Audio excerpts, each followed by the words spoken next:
LMD Magazine and EFM present Biz Talk, taking an in-depth look at today's biz landscape.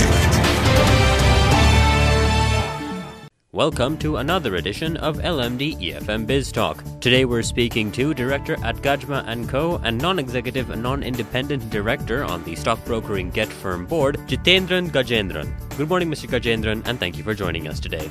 Good morning. It's nice to see you guys here. In your view, how has Sri Lanka fared under the current macroeconomic conditions?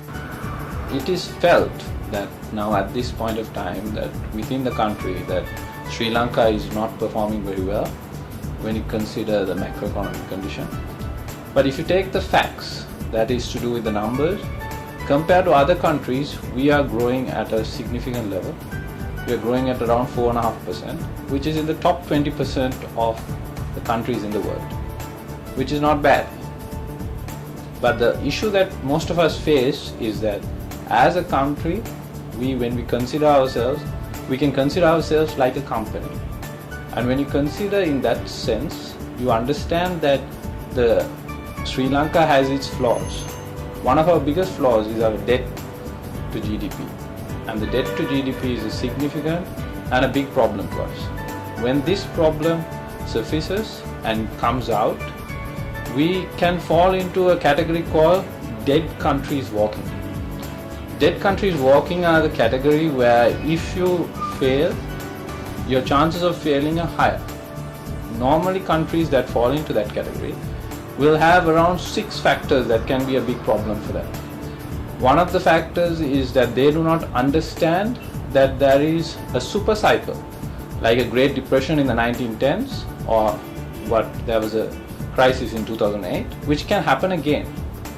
We generally only think about the recent past and not the long-term past, which is a serious problem. Then the second issue is we follow a formula. It can be hyper growth, it can be growth through investment or government spending, which all have their flaws. So as a country, we have to understand that there are flaws, and we have to look at a contrarian view, an opposing view to the general economy as a whole.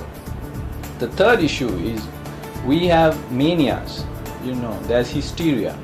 Right now they might say there is a land bubble, prices of land has gone up. So in Sri Lanka as a country, we have to worry about global bubbles, which we must not also get involved in. We got into one of those with the oil hedging situation, where we thought the oil prices were going up, and we decided to hedge it. That is one issue. Fourth one is customers. So in our perspective, what are customers? Customers are tourists, foreigners, external people, as much as they are Sri Lankans. So foreigners come in, they may come in for tourism, but tourism alone won't strengthen our country. We need export, we need development, we need other sectors of technology that have to come in. The fifth criteria is we must be very careful that we don't fall into a tectonic shift. A tectonic shift is where a country does not realize there's something dramatically changing. One of the things that are dramatically changing is that Sri Lanka and the world has research and development, and 3D printing, for example, has come in, which could destroy some of our sectors if we are not careful. And the sixth most, our leaders within the country have to be closer to the focus point. We must have administrators who understand their customers, and their understanding has to go beyond talking to the people within our country. Have the revised taxation policies shown the expected results in your opinion? Sri Lanka, as for tax policies, the tax policy as a whole have some policies which are of interesting significance. They are now trying to focus to realign our policies in such a way that we do not give benefits to the people that do not deserve benefits. Our performance should be focused. So for example, unit trusts have been moved out of the tax brackets. The reason is that the unit trusts are being told to focus on their key competence. Their key competence of unit trust was to bring in the small person into the network. They were supposed to go to the individual and make them and allow them to invest into the country as a whole. Give them a share of the world, as they say. But what happened was, because of the tax benefits, big corporates and big investors invested in this unit trust to gain tax benefits. They are 80 to 90% of the investments are not from small individuals. That's why you do not find advertising of unit trust. The other policies which are questionable or interesting can be dependent on the person-to-person view. So if you are having benefits removed for some sectors, which is the new focus of the IMF, which is not an institution that is supported by the general public in Sri Lanka very well, we have to understand we have debt obligations. And as debt obligations, our biggest debtor is the IMF. So if you consider, all of you all who are working in companies realize that you have a debtor. You do not work for the debtor, but you have to realize if your debt is significant, he has influence on your decision. So our policies are directed towards that. But will they result in change? Will they move the country? That's still to be seen. What is the way forward for Sri Lanka in terms of increasing the country's revenue? Revenue, when we consider as government or tax revenue, is a confusing and complicated problem. We have different people giving us different advices. One is the IMF. IMF is giving an advice that they should change the law and come up with a new law, forgetting 100 years of experience and training in the law, and the laws which have got derived and modified and developed further. This is a dangerous picture. What we should instead look at is take an understanding from the wire negative philosophy. What that means is, once there was a question asked. There was a question asked from Michelangelo. Michelangelo was asked, how did he develop Adam, the sculpting of the beautiful Adam? When he was asked that, he said, I took a piece of rock and I removed everything which was not Adam. And what I got is what you see. And it's a beautiful artwork, sculpting, which is Adam.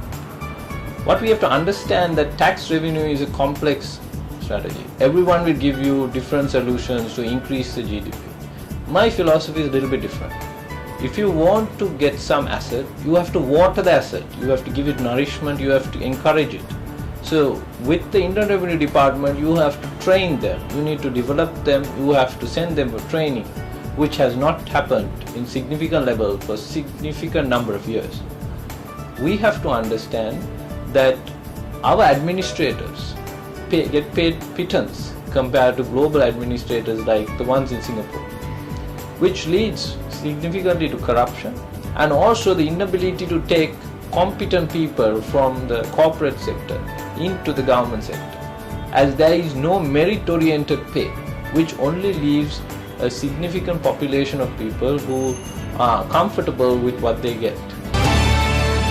What do you forecast for Sri Lanka's economy in 2017? This is a difficult question.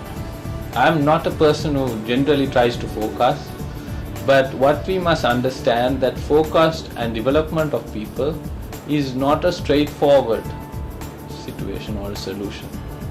We must understand that in the future we will have to focus on research and development, on our people, on the many resources that we have. But we must understand in this period that we as a whole must go against the grain of thinking. The current grain of thinking is that tourism and construction will do well in the next year. But that is not my thinking. My thinking is that yes, tourism and construction will do very well, but those are sectors where you have to be a big boy to play. The real development should come at the smallest of levels. From the individual who is in a Morato University or a Japoro University who starts a startup, that is where we in the future will figure things out. But we have some things that are moving in the right direction. Right to information is one element of that. We have to think in the future that Sri Lanka will do well And I believe in Sri Lanka as a Sri Lankan, that we as a whole together with all communities, we have a belief that we can change this world. Thank you for joining us today, Mr. Gajendran. Thanks. Tune in every Tuesday and Thursday for more insights from our business community. You can also log on to efm.lk and lmd.lk/lmdtv for a visual experience of Biz Talk.